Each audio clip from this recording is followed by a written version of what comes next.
Thank you so much for taking the time for joining us for Cardiovascular Innovations Foundation webinar series. This one is on complex femoropopliteal PAD and the role of drug delivering therapies. I'm very excited because we have an elite group of folks here with us tonight, and we're going to have fun and learn together. So let me go ahead and remind you that this is a CME event. So please don't forget, and I will give you the link so that you guys can get your CME credit for this hour. We are very fortunate. I'm Mehdi Shishabor. I'm an interventional cardiologist from Cleveland University Hospitals, and I am moderating with my partner and friend Subhash Banerjee, Chief of Cardiology at the Dallas VA. We have four top-notch people that I look up to, and one of them I call all the time because she's my partner with us tonight. So Dr. Karen Hart, who is here from Cleveland, and she's my partner. She's a vascular surgeon. Dr. Carlos Mena, a great friend who is the director of the cath lab at Yale University.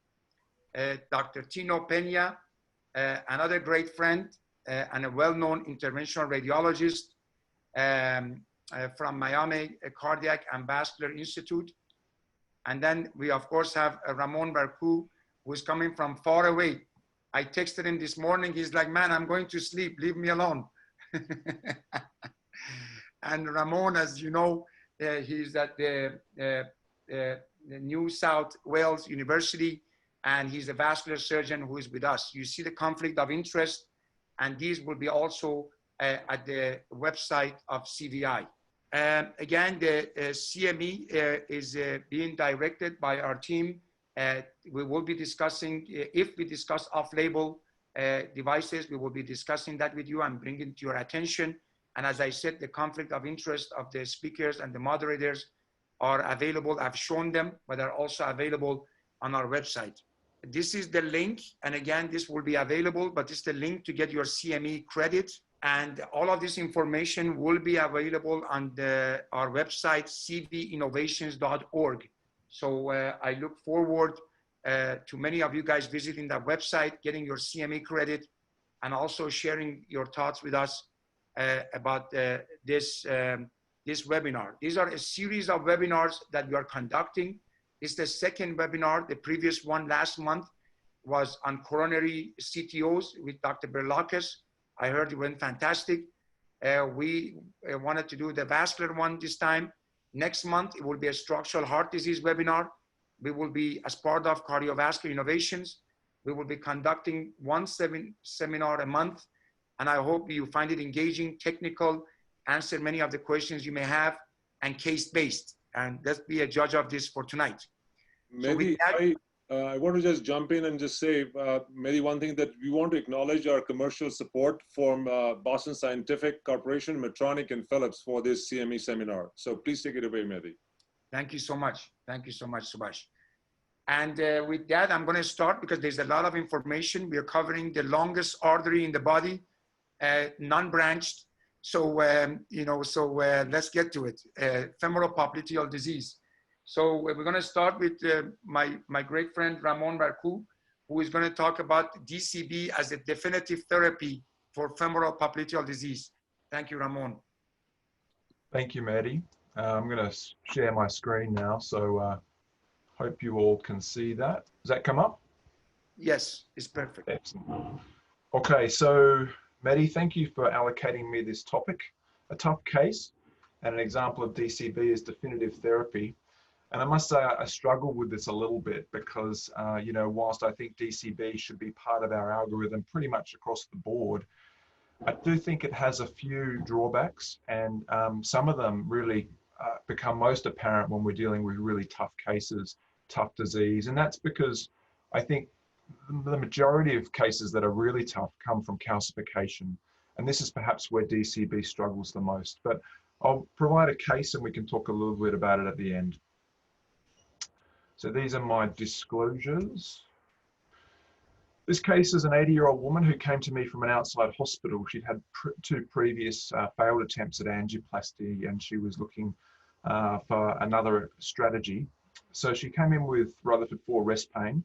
She suffered from type 2 diabetes, dyslipidemia, hypertension, and a moderate degree of renal impairment. She had, I knew that she had long segment SFA disease, so my approach was to try to gain access from the contralateral groin and come up and over. But I encountered an extremely tight aortic bifurcation, and whilst there aren't too many tight bifurcations that I can't get a sheath across, this was one of them. So it wasn't amenable to a long sheath from up and over, and I had to consider a different kind of approach. Now, whilst you can see a hip prosthesis here that's obscuring the common femoral artery to some extent, you get the sense that there's a degree of common femoral artery disease here, which made a downhill puncture kind of challenging. But that's what I ended up doing, a very high ultrasound guided common femoral artery puncture. You can see here it's just below the inguinal ligament, the inferior epigastric artery, but there's this tough coralline plaque sitting in the common femoral artery here that made it very difficult to both access and insert and introduce a sheath. But through a bit of manipulation, I managed to do so. And you can see here that the problem is this long SFA occlusion. So this is a chronic total occlusion. It's heavily calcified. And whilst you can see these small islands of reconstituted lumen throughout, it really doesn't properly reach healthy vessel until the P2 segment of the popliteal artery. But I managed to make some progress using a Burr catheter and a V18 wire. And you can see here I've re-entered in one of these blind segments at around about P1. But the real problem was encountered in this sort of junction between P1 and P2 here, which was very heavily calcified and was an impediment to re-entry. So after trying for a few minutes, I decided that it was a bit futile. So instead I've gone quite quickly to a retrograde puncture and punctured the anterior tibial artery here in the proximal third. You can see here a V18 wire again coming up from below. And I've used a reverse cart technique here with a balloon inflated with the intention of creating a little window between the membrane where the planes of the two wires are. This was successful, and I've taken the wire from below, externalized it, and had a through and through wire at that point, which facilitated tracking a pre-dilatation balloon. So I've pre-dilated this up to 4 mils initially and 5 mils subsequently, but there was a lot of recoil, and it was quite clear early on that a DCB alone was not going to cut it here. So I went to make the space for a Supera, and the intention was to use a 5.5 mil Supera, which has been done. But even then, the Supera wasn't strong enough to deal with some of that calcification through this popliteal segment. I've ended up rupturing a Dorado balloon here at 30 atmospheres, and ultimately had to take a 6 mil Conquest balloon in here and really crack this, this recalcitrant plaque. At the end, I have dealt with the common femoral artery disease on the way out using a high pressure angioplasty here and DCB here, and that ended up being quite a nice result. So angiographically, a very good result. Clinically, a nice dorsalis pedis pulse. And whilst you can see that there's still some residual stenosis through this popliteal segment, we had pretty good brisk flow through here. This is the entry point here in the anterior tibial artery. You can see a little bit of extravasation, which just settled down with some manual pressure for about 10 minutes. So, you know, we're talking about tough disease here, and DCBs for TAS D disease. And there is a little bit of literature out there. Probably the best known study is the Impact Global Long Length Imaging Cohort. You can see at 12 months, they observed primary patency just above 80%. But there was a price to pay here, and that's in the form of provisional stenting. So bailout stentings are often required in this TAS D disease, in just less than half in particular for this study.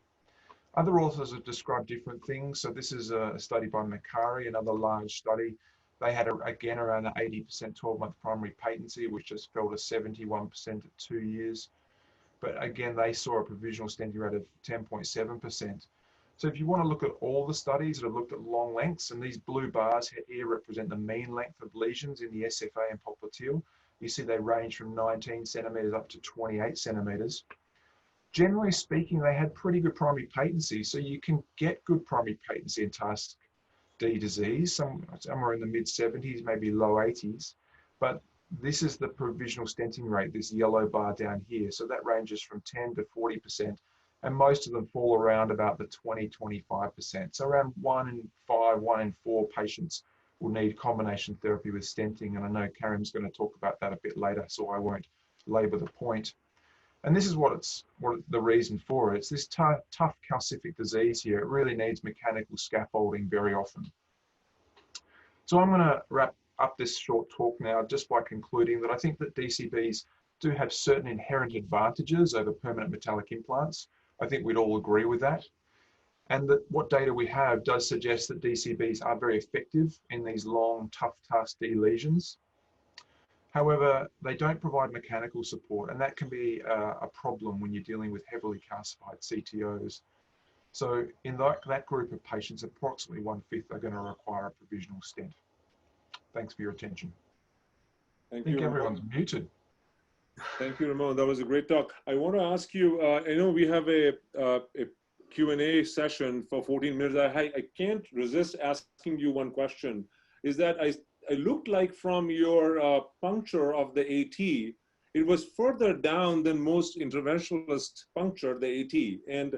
And in this situation, do you use a balloon or you just use manual compression with a cuff to gain hemostasis? Personally, I prefer manual pressure, and just finger pressure does it most of the time. But you know, a nice little technique is just to use either a sphygmomanometer cuff around the proximal calf, or you can just use a pressure bandage, you know, under it with a combine. But personally, I don't like doing balloon-assisted closure of these arteries because I feel that I feel a bit uncomfortable about the possibility of inciting more intimal hyperplasia in those tibial arteries. Thank you. We have probably a lot of questions and a lot of chat questions coming in, but I'll hold them for later. This is now time to invite Dr. Tino Pena, who is going to talk about use of DES as his definitive therapy and how he goes about selecting those. Constantine, can you please share your screen, and then we will have a discussion after the two talks. Great. I wanted to thank everyone for the invitation and being here. I look forward to the discussion and learning a lot in today's webinar. So looking a little bit of drug-eluting stents as a definitive therapy, these are my disclosures. So I have two vignettes. The first one's a 73-year-old female with severe leg pain with claudication at 50 feet. And she reports it's worsening over 3 months. You can see the non-invasive, very classic pattern where you see dampening from the below knee waveform in the pattern in the PVLs. Patient did get a CTA that looked and saw an iliac lesion as well as an SFA lesion. And this was confirmed at time of angiography and treatment. We treated that iliac lesion. You can see here a stent that was placed there. And then we worked through that stent. Usually in this situation, I like to stent it to make sure there's flow and then work through that. And then we got to the SFA lesion, and you can see on this angiogram that you see a nice looking SFA with really a focal occlusion reconstituting above, at the level of the patella. And we were able to cross this lesion with a catheter and a wire. And then really the question is, how do you treat a short 6 centimeter occlusion, the distal SFA proximal pop? And obviously there's a lot of different options. I just listed some of them here. I won't kind of read them out, but I just listed them. And I think this is probably an exercise that we all have when we treat a patient. And a lot of times we have these questions and then we try to apply it to that individual patient. And that is the lesion as well as the patient factors. When do we consider it PTA? When do we consider a stent? What kind of stent should we use? Is there an advantage of a covered stent with a non-covered stent? Does atherectomy help us in this situation? Will it help reduce restenosis? And then now with therapeutics, are we looking at drug-eluting stent or drug-coated balloons? In this particular patient, we went and placed a drug-eluting stent and got good result. I always say the best result of the stent is the day we place it. And it looks a great result. Continued 3-vessel runoff, and you can see her non-invasive. We continue to follow this patient, and she's done well. And I like to contrast that with the second patient. So the second patient, it's a patient, 75-year-old with Rutherford class 3 right calf claudication, significant past medical history for coronary artery disease and hypertension, maintained on clopidogrel, aspirin, and a statin. And basically, there are no open wounds. The claudication, also some numbness, probably that was also associated with the findings. But again, she had a faintly dobberable pulse with no wounds, no sensory deficit.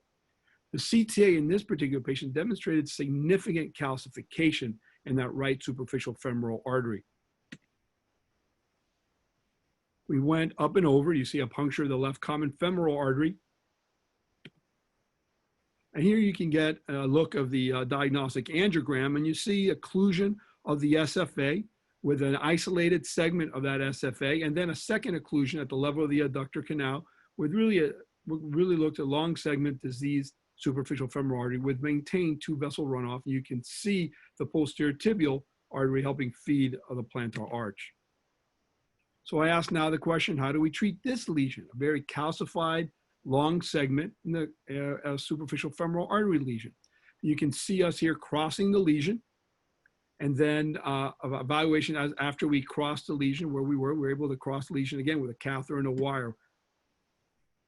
And we started with a simple angioplasty, and it was so tight and just similar to Ramon's case, really calcified lesions. And we said, let's start with a 4mm balloon. You can see we're in an 014 system, and really dilated that. And we can see we're able to open the balloon. But again, we felt that, a lot of recoil, a very tough lesion. We decided to then proceed with some type of intravascular lithotripsy. You can see here those balloons, and treated all that area of calcification with intravascular lithotripsy. Again, what are the multiple options that are available? And then we went and had and treated and further dilated this to 6mm, getting this type of result that you see on the right. So you start seeing a very dilated, irregular vessel, but good flow. You get it, I feel that maybe there's a dissection here in that level of that SFA and the distal at the adductor canal. We then proceeded with stenting of this lesion with drug-eluting stents, and we dilated them. So 7mm drug-eluting stents dilated to 6mm. And this is our final evaluation. Just looking at some of the data, I think when you look at drug-eluting stents, I think you looked at the Silver PTX data, 5-year data looking at freedom from TLR. Again, interesting part about this study is that it looked against optimal angioplasty plus bare metal stent if there was failure, so really a double-arm group. And again, showed reduction, almost 50% of reinterventions at 5 years. The Impero trial, again, looking at another drug-eluting stent that we have available, very impressive rates of 91%, over 91%. Really, when you looked at subgroup analysis of long lesions, diabetics, severe calcifications, and CTOs. I think this study is really an interesting study because really this is what I think we're faced with daily. And that is we have a long segment SFA lesion, and we have to contemplate, do we try to go with a drug-coated balloon and leave nothing behind, or do we go with a scaffold? And this is the Real PTX trial, looked at 150 patients that were randomized. So these are symptomatic patients randomized to DES versus DCB plus provisional stenting. The criteria were at least a 30 lesions of 30 centimeters, not longer than 30 centimeters, with 1 runoff vessel. Interestingly, 50% were occlusions, 50% severe or moderate calcifications. As we heard before, 25% provisional stenting rate in the DCB arm. And again, PTA, but no prior vessel preparation at all. And you get an idea here from looking at 3-year data that, again, no statistical difference between either arm, trend a little bit at 3 years towards stenting, but again, nothing statistical significance or one arm versus the other. Again, only 150 patients, but I think this is very interesting as a questions that we ask every day. One last area I'd like to talk about, a little about vessel preparation, and what are we doing trying to modulate that vessel when these are very calcified lesions.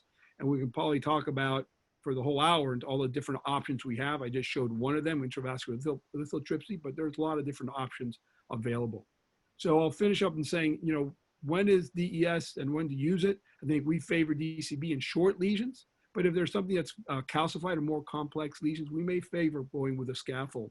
And I think it's important when you're looking at a drug-eluting stent, you want to make sure the patients can tolerate antiplatelets. And if the scaffold crosses the popliteal artery or is in a high area of bending, maybe consider an interwoven stent. That's great. Tino, that was wonderful. Both of you guys, did a fantastic job, and maybe I can start a discussion. We have some time for this. And one of the things that, both of you showed was the heavy calcification and the concept of vessel preparation. We obviously, when we have this discussion, everybody says, where is the data? And the issue is that the data is the cases that you showed, that you had to use a Dorado balloon, and then the Conquest balloon, perforate the balloon. And then if you didn't get that stent opened up, then you would have had to deal with the 50% residual, which we know that the patency of that would have been nominal, probably at 6 months, with the whole thing would have occluded. And then the cost of dealing with that. So some things are so incremental, it's hard to prove with data, meaning that how do you design a trial to show the outcome of such a cases that you have shown, both of you, where you have significant calcification. And so I guess my question to you is that, maybe I start with Ramon first. How important is vessel prep? We talked about lithotripsy, atherectomy, and when do you feel comfortable that, like in that case, you decided to put a stent when the vessel was not ready, maybe? What are your thoughts, and what did you learn from that case, I guess? Yeah, I think you make a good point, Mehdi. I mean, there's the world of clinical trials, and then there's the real world that we live in and deal with every day. And these tough calcified lesions are the worst of the worst, They're the worst for surgery as well, The vascular surgeons will tell you the same thing. And I don't think we have a great endovascular solution for it at this time. I mean, there's some interesting new technologies. Lithotripsy is one of them, lithoplasty. Atherectomy, I think, also struggles a little bit in these hard eccentric lesions, So, and I know people have used some interesting alternative techniques, such as cracking and paving. The Leipzig group put out a paper where they lined it with Biobarns and then went in hard with Conquests. And that's another approach that seems to have some success. But right now, to answer your question, I don't think we have the perfect solution for these types of lesions. Subhash? I want to go to Konstantin's case, and I want to ask him two very good, in my opinion, questions. Is that, how do you actually assess, and this is an open-ended question, and I myself don't do it all the time, do you use intravascular imaging or any other techniques to assess optimal deployment of stents in heavily calcified lesions? I think we kind of presume that because the lesions are heavily calcified, balloons are not optimal as the definitive therapy, and hence stenting might be superior. But I think we will have to question that and ask ourselves that how confident are we that these long areas of heavily calcified lesions are going to be optimally treated with stents, and those stents are optimally deployed. So to be honest, we have a RAS registry, and we use intravascular ultrasound very infrequently, not very frequently. But do you use, or how do you judge that the stents are optimally deployed? Do you look at contralateral views? Do you aggressively post-dilate and you look at the dilation of the balloon, or you simply look angiographically, or you use any sort of intravascular imaging to make those conclusions? I think you're right on in terms of intravascular ultrasound. I think we need to use it more. I wish I could tell you that I use it in every case, which I think the more we see and the more we use, we realize that having that evaluation of the vessel, I think, is critical. Not only after you dilate, but even starting in determining where the vessel becomes diseased and where it gets healthy. So without a doubt, I think you are right in terms of being able to look at that, because we know that when the stent is completely deployed to its right length is, I think, when we get the best results, right? We have less fractures, less occlusions. At the same point, when something is very calcified, it makes it very difficult. Once a stent is in, I always say, wow, I wish I would have done it, right? And I think I've taught exactly, myself. I face the same thing. Right. I face the same dilemma. I think I'm better at it now. I'm definitely not 100%, but trying to get what we can to really open that area before we place that stent or that scaffold. And I think that's really what I think about. You know, when you place that scaffold, and if you didn't open it all the way, you're going to be fighting an uphill battle in the future. So I think that part is important. Mehdi? Yeah, I had one question. I was going to ask, maybe Karim, there is this concept, both Ramon and Tino, they showed cases where they laid stent across the whole lesion. And there's this concept of spot stenting that, yes, there are these tough lesions that you need to stent, but rather than the old school, that where we used to lay stent across the whole lesion, is there a way for us to try to minimize the amount of stents we put? And they showed some registry data. There is up to 30, 40%, bailout stenting in some of the registries, looking at all comers. Do you take that approach? What are your thoughts about the concept of bailout stenting? I mean, spot stenting, not bailout stenting. Okay, spot I was going to say it's part of my case that I'm showing. But I think, I'm kind of in the school of thought that, I probably should use more IVUS. But in my practice, I don't really incorporate it very much, even though it's always in the back of my mind. But I go based on the concern, so if there's a concern for residual dissection or flow limiting lesion, if I've recanalized a long segment SFA, I don't stent the entire lesion. I mean, I think I make a judgment call at that time and do occasionally spot stent, if you would, for those residual areas. I don't, just because I recanalized a long segment SFA, and I'm not satisfied with one or two focal areas, I don't necessarily make a choice to then stent the whole area. Certainly if there's skip areas or skip dissections throughout the whole lesion, I mean, that's a different story, and I'll kind of show a little bit of that. But if there's something focal, I've taken the approach where I treat that isolated area, recheck my imaging, and make a decision based on that. Okay, Subhash, I'll let you. Mehdi, I have one more. I have to ask Carlos this tough question. Carlos, I still remember a great presentation you gave at CVI 2019 talking about drug delivering therapies. If you remember, I was in the audience listening to your talk. And do you have any reservation? This is a provocative question, by the way. Do you have any reservation concerns of using DCB followed by DES? How do you do that? That's an interesting question, and I think that there's not necessarily a straightforward answer, but these are my thoughts. First of all, I think that when I am facing a tough lesion, in my mind trying to come up with an algorithm of therapy in where I am going to use one versus the other. And usually the deciding factor is the response to the pre-dilation or vessel preparation. If I get an adequate response and I am able to prepare the vessel to my satisfaction, I usually prefer going the pathway of the DCB, and especially because the likelihood that I'll have a mechanical complication that then will force me to use a scaffold is very low. So with that in mind, I think that that will be my preferred choice. On the other hand, if the preparation is either suboptimal or there are significant mechanical complications, I would then take the pathway of the scaffold with medication.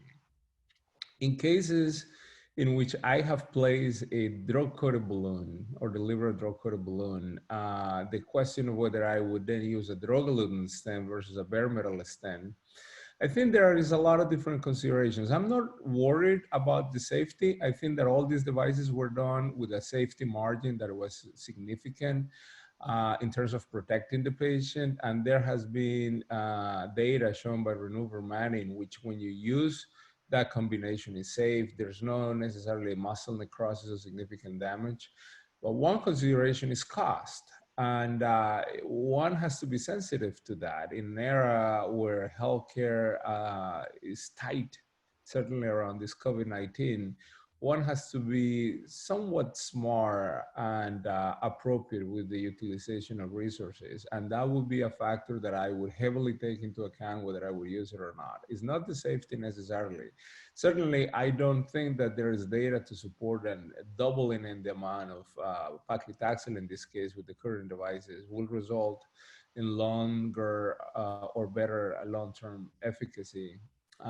So I don't know that that would be a strong argument. Thank you. It's a good question. I don't know what the other. Well, we will discuss it further as we move along, but I want to invite Karen. Karen, you are going to take on this issue that both our prior two colleagues have put up, I think, is when and how the stenting or nitinol stents can be combined with an initial DCB strategy, or whether the initial DCB strategy is the right way to go. So we want to hear from you. How would you combine, and what insights do you use from the procedure or from the pre-dilations that lead you towards a combination treatment, and how do you deal with bailout dissections and residual lesions after balloon angioplasty and DCB treatments? And I know it's a many multi-worded question for you, and it's a not an easy way, but I just want to hear your thoughts and interested in seeing some of your cases. Take it away, please, and share your screen. Okay.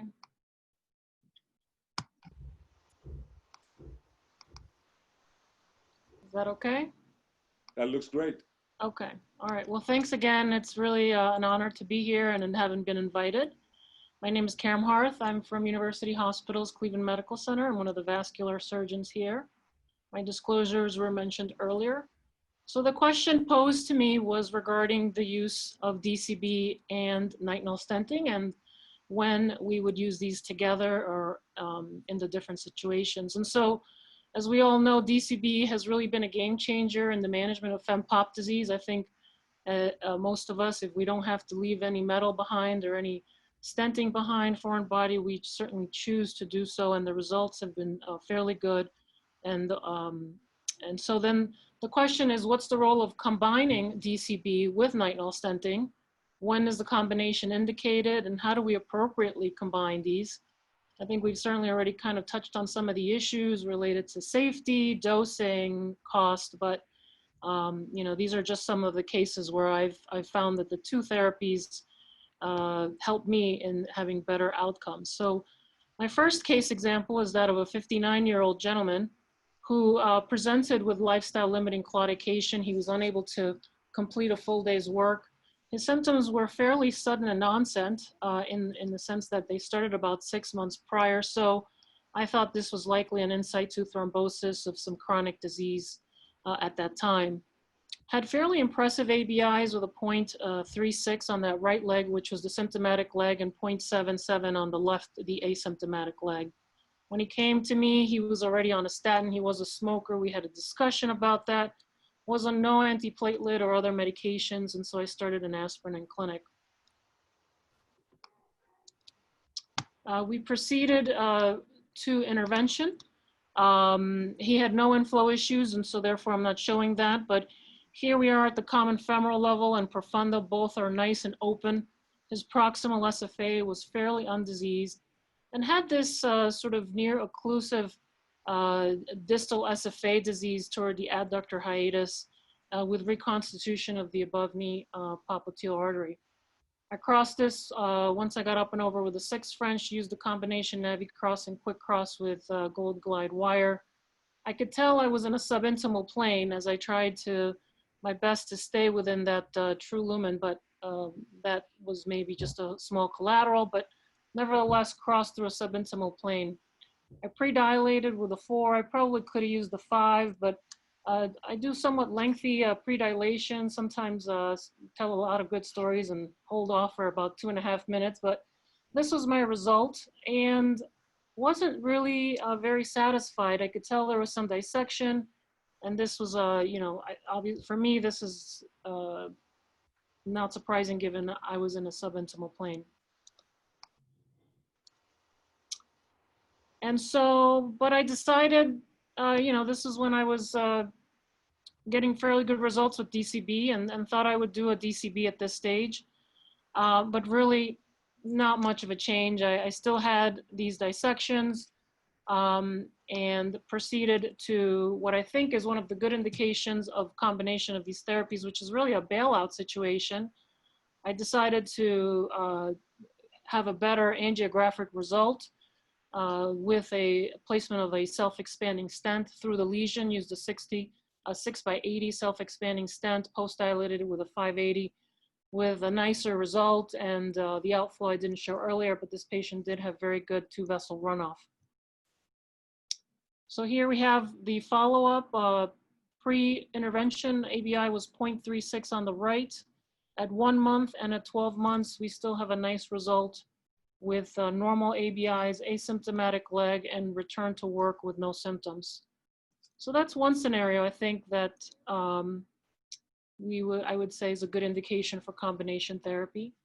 In the second case, I have a 60-year-old male who's in the midst of a cardiac workups for some arrhythmias and bradycardia. Had in this setting a history of 1 month of left foot pain. He is a diabetic. He had some underlying neuropathy that was making his picture somewhat unclear. He had very short distance claudication and paresthesias during the end of his gait. And he was a smoker and had actually fairly poor A1C's levels in diabetic management prior to coming to see me. Again, I often have a very long discussion with these patients because I want them to understand that certainly managing all these comorbidities and risk factors are only probably play a larger role in the success of anything I do. So we did proceed to intervention. Again, inflow was good. There was no iliac SFA or, common femoral or profunda disease. Had about a 8 centimeter or so complete occlusion of his distal SFA with reconstitution around the adductor. I was able to recanalize this with a quick cross and an 018 command wire. And I pre-dilated this with very unsatisfactory results. So this is where I thought my vessel prep result was not adequate. I did not proceed to DCB and proceeded with a self-expanding stent at this point. I placed a 6x50 and post-dilated it with a 5 with a very nice result, angiographically, and good two-vessel runoff on my post-imaging.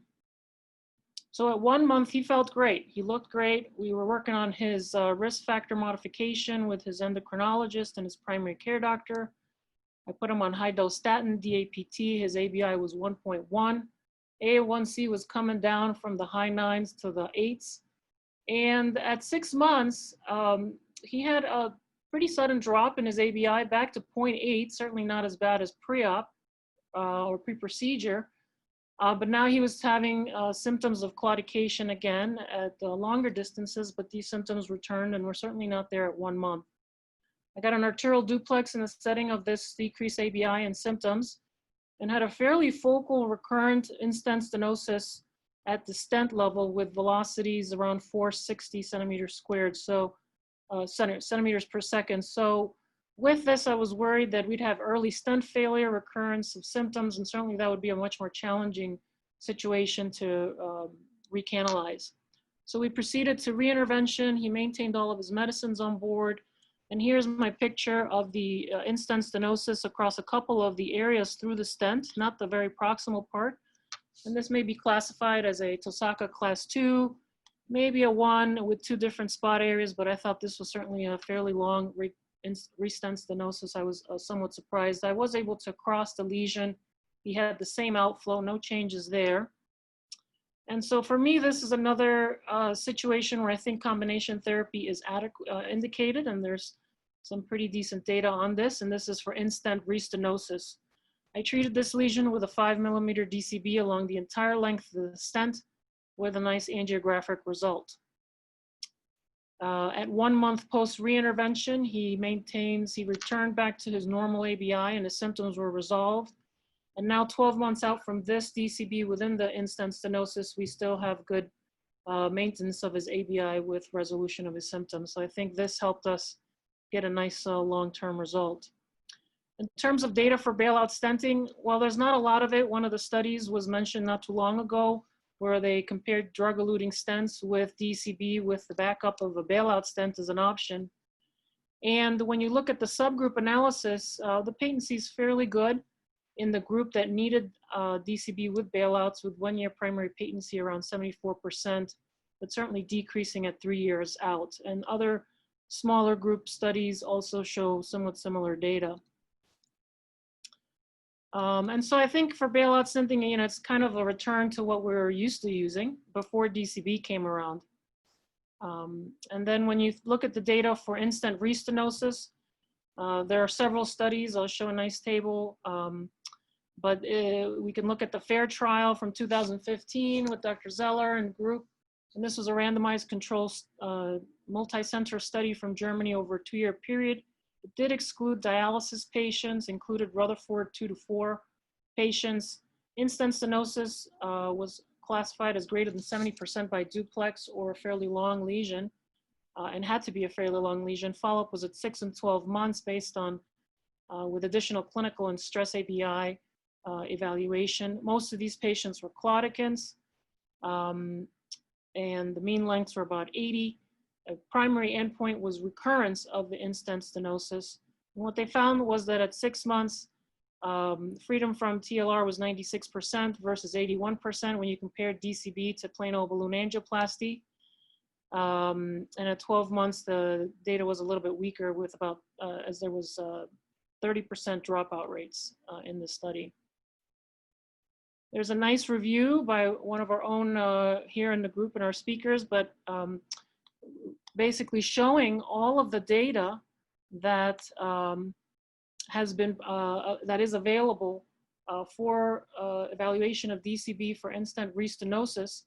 And in general, it's fairly similar to what the FAIR trial showed with pretty good results. Most of these studies only go out to about 12 months, so the long-term implications of this is still not been evaluated as much as the 12-month data.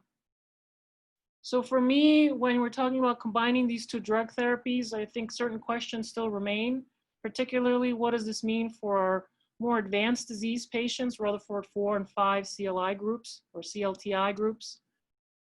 Certainly in longer lesions, these outcomes will be different. And in the very heavily calcified dialysis patients, I think those are still a very challenging patient group.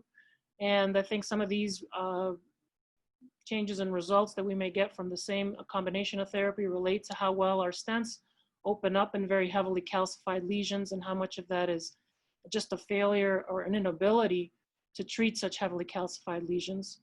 Certainly, how does this relate to limb preservation? Is there a role for DCB and drug-coated stents? I think we kind of touched upon some of those things. And again, I think cost and safety are issues to consider. And I think longer-term data is important and with more robust numbers. Thank you. Thank you, Karen. I'll stop I sharing have, here. A few questions for you, but I will hold them for our discussion if you don't mind, and then go quickly on to Carlos.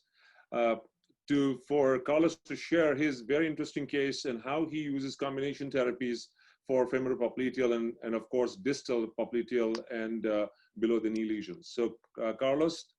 All right, thank you guys again for having me. It's a pleasure talking with all of you tonight. So these are my conflict of interest that were shown earlier in the evening.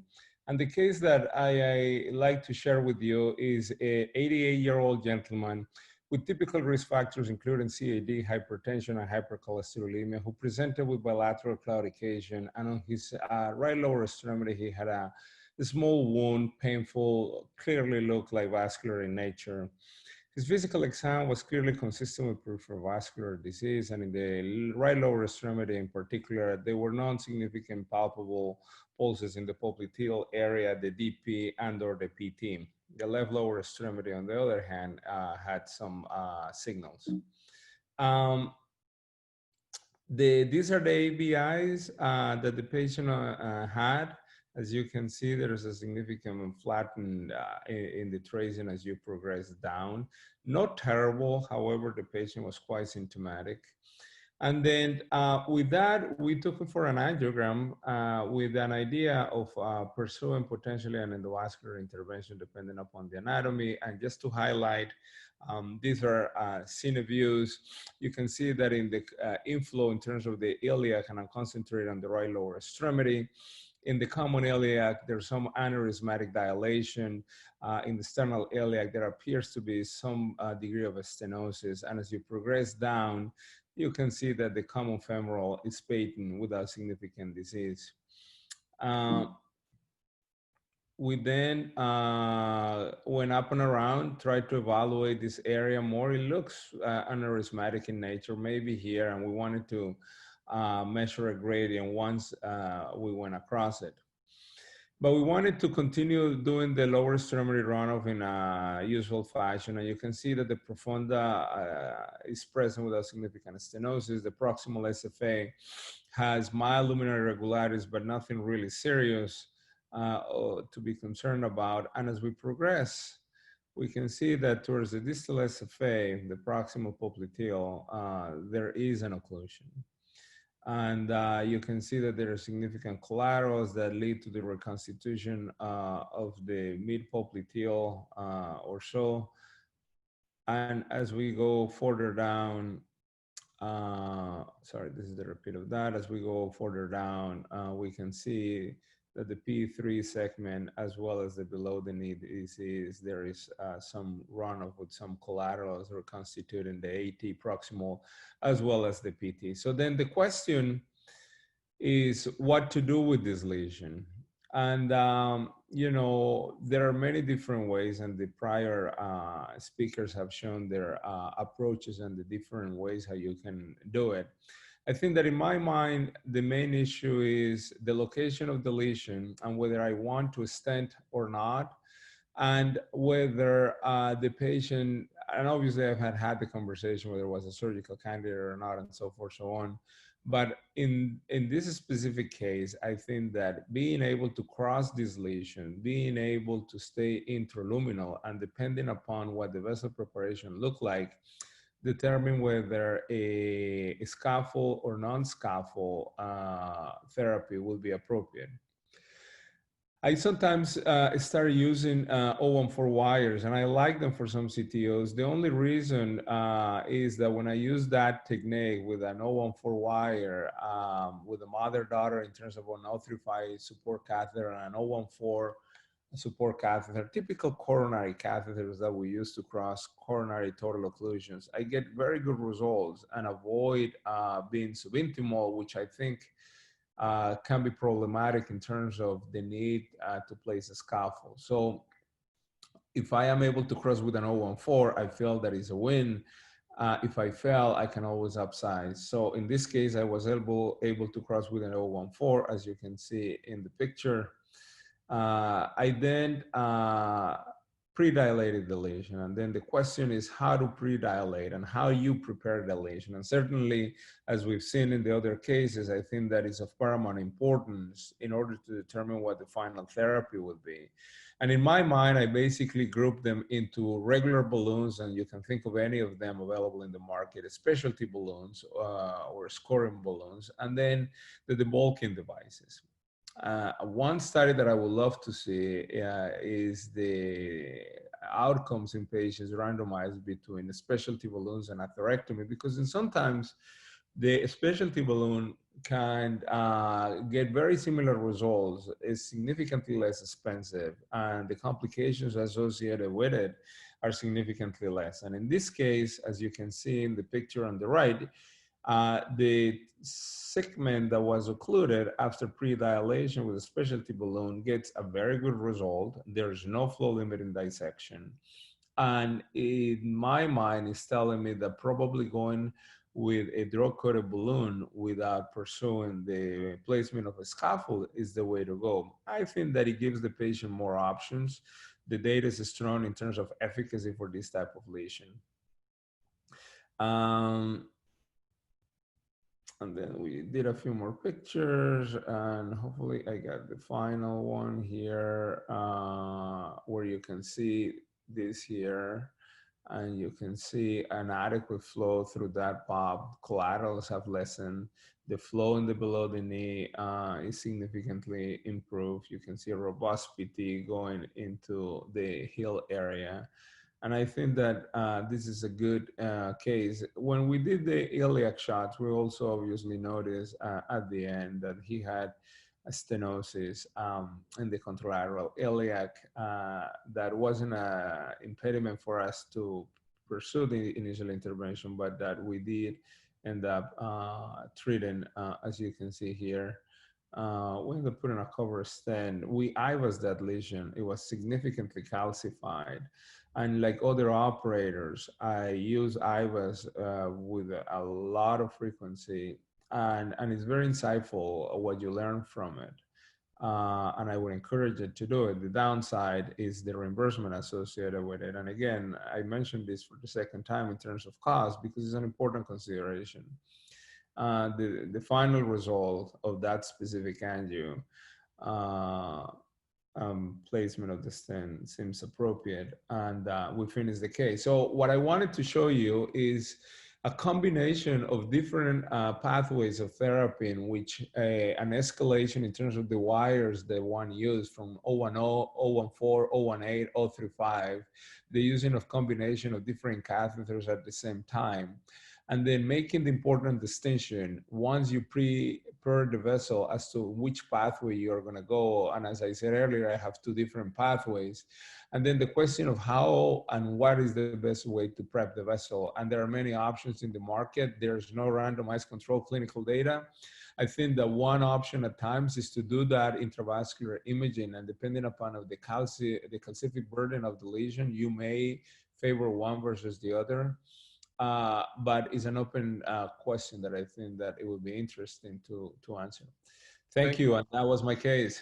Thank you, Carlos. I appreciate you sharing your talk. It was fantastic. And if you can unshare your screen, I want to go to the Q&A and use the remaining time to answer with you all some of the questions you have received from the chat room. I hope I also want to thank you. You all have done a superb job of communicating clear points, teaching points, and clinical points with displayed through elegant cases, and have kept your cases on time, which is crucial for a meeting like this. So the first question I'm going to ask, starting from Worko and going downwards, keep your comments brief. And the first question was that when you see a dissection and want to assess the need for stenting following a dissection, what do you use in addition to angiography? Gradient, intravascular ultrasound, multiple angulations, or assessment of flow?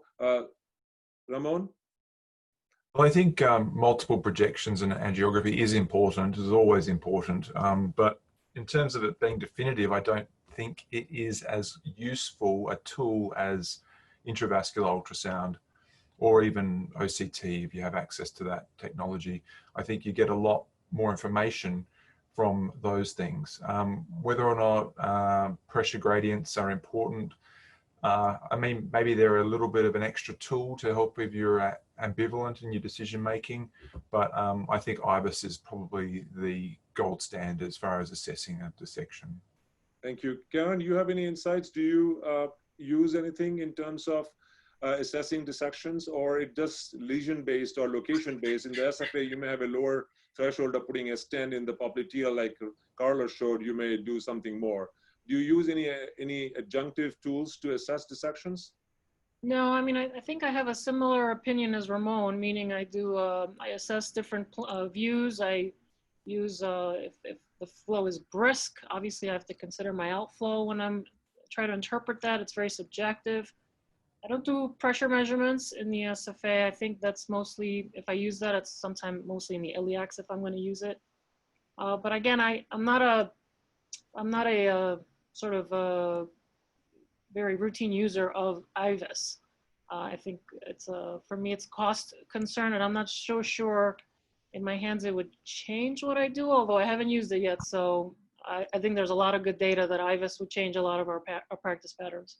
I hope Carlos would agree with me. Sometimes when you think there is a focal area of dissection and you do an IVUS, because we don't do multiple planes in the SFA generally, you can see on IVUS that the dissection actually extends further from the site you originally thought. I hope Carlos has seen that in his frequent IVUS observations. Yeah, no, I agree with that. And in fact, we published a paper showing the outcomes driven by IVUS utilization in the lower extremity. And I think that compared to what we have been able to do in the coronaries, in the peripheral, is completely underutilized. And in many instances, you'll amaze how it would change your management.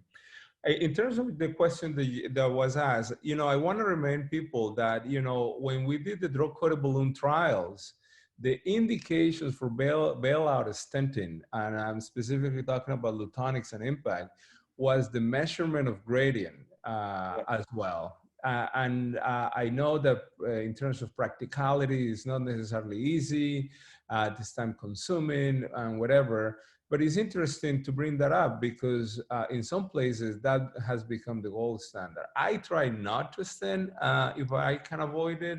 The flow definitely plays a role in my decision making, but if I'm still concerned, I will measure the gradient. Thank you.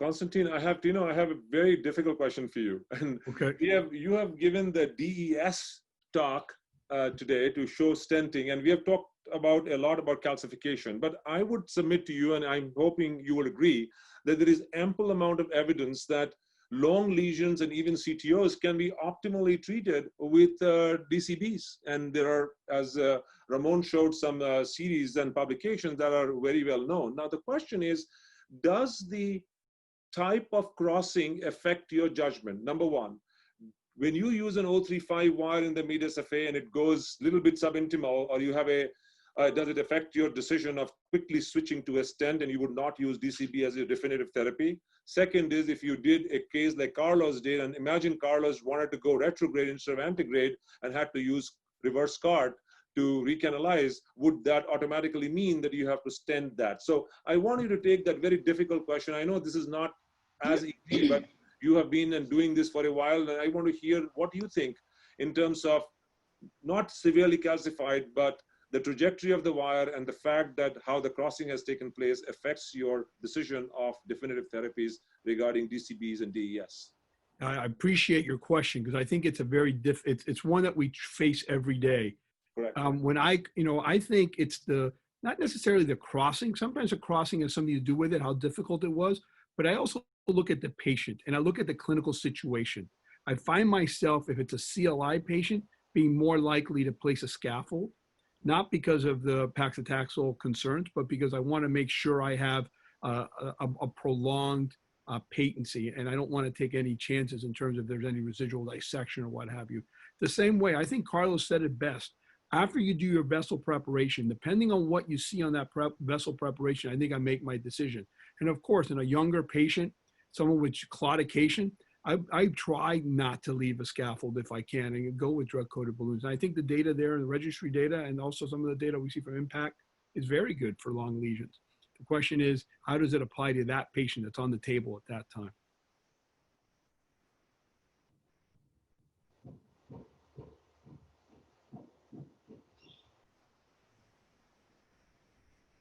I'm going to unmute myself. So we have 5 more minutes. I'm going to ask some other additional provocative questions, starting from Ramon again. Ramon, you, as a vascular surgeon, in terms of selection of the type of crossing, how does it impact your definitive therapy? Does it mean that a subintimal crossing would automatically lead you towards stenting independent of the calcification of the lesion? No, I don't think it makes that much difference to me whether I'm crossing subintimal or transluminal. It's more just about the nature of the blood vessel, how diseased it is, the degree of calcification, and the sort of recoil patterns that you see after your preliminary dilatation. That's far more important to me. And similarly with the selection of drug-eluting devices, I have no qualms about doing that in a subintimal crossing. Interested to hear the other views of the panelists. Thank you. Carlos and Karen, you both have made a very interesting and very important point that pre-dilatation and a patient pre-dilatation, not the usual interventional 3 seconds up and down, is really, really important. Has it changed your practice in terms of selecting the size of the pre-dilatation? Let me first go ahead and tell you it has changed mine. You know, instead of using the routine 5/0 by 60 or 100, I've actually gone to a slightly larger balloon at a lower pressure and keep it for a prolonged period of time as a pre-dilation technique. Has it changed, and what do you do as your first routine SFA, 150 millimeter, 15 centimeter CTO?